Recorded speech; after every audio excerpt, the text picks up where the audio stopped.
লাগাতার টানা বৃষ্টিতে ভেঙে পড়ল ব্রিজ। চরম বিপাকে পড়ল দক্ষিণ দিনাজপুরের তপন ব্লকের চণ্ডীপুর গ্রাম পঞ্চায়েতের ফতেপুর ও মিল্কিডাঙ্গা গ্রামের মানুষ।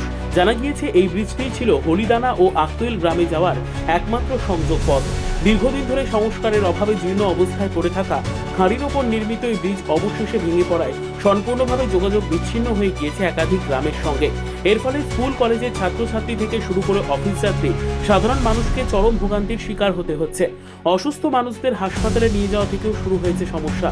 স্থানীয় বাসিন্দাদের অভিযোগ, বহুদিন ধরেই প্রশাসনের কাছে এই ব্রিজ সংস্কারের দাবি জানানো হলেও কোনো ব্যবস্থা নেওয়া হয়নি। বর্তমানে গ্রামবাসীরা প্রশাসনের কাছে দ্রুত ব্রিজ মেরামতির দাবি জানিয়েছেন, যাতে আবারও স্বাভাবিক যোগাযোগ ব্যবস্থা চালু রাখা যায়।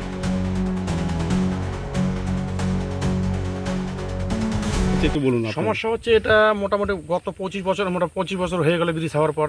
এমন দুর্বল সেতু। এর আগে আমরা কিন্তু 2-3 বছর আগে যখন আমরা যাই তখন ব্রিজটা কিন্তু ফাটল ছিল। তারপরে আমাদের এখানকার মনে প্রধান সবাই জানে, হয়তো সবাই জানে, কিন্তু এই রাস্তা আজ না কাল করতে করতে মোটামুটি হয়ে গেল। যখন ভাঙি ফেলে গেল প্রচণ্ড এখান থেকে ফতেপুরতে শুরু করে মির্জাপুরতে শুরু করে আমাদের শ্রীরামপুর শুরু করে মানে রামচন্দ্রপুর কালীনগর তো সমস্ত লোক এদিক দিয়ে কানকাটা আমরা সবাই ছিটিপিটি এই রাস্তা দিয়ে যাই। এই ব্রিজ ভাঙার পরে কিন্তু আমাদের এত অসুবিধা, বা আমাদের বাড়ি অনেক দূরে যাই হোক, কিন্তু অসুবিধার মধ্যে পড়ে গেছে। যেমন বিদ্যালয়ের ছাত্রছাত্রী সব এইটা দিয়ে যাচ্ছে, এখন ওই অনেক দূরতে ঘুরতে হয়। এই খুব পরিস্থিতি খুব খারাপ, ভয়াবহ। তাছাড়া যে পুল দেখতেছেন, এই পুলের মধ্যে দিয়ে আমরা সব গ্রামের লোক যাতায়াত করছে। যদি একবার পিছলে পড়ে যায় তার আরও মানে ক্ষতিগ্রস্ত।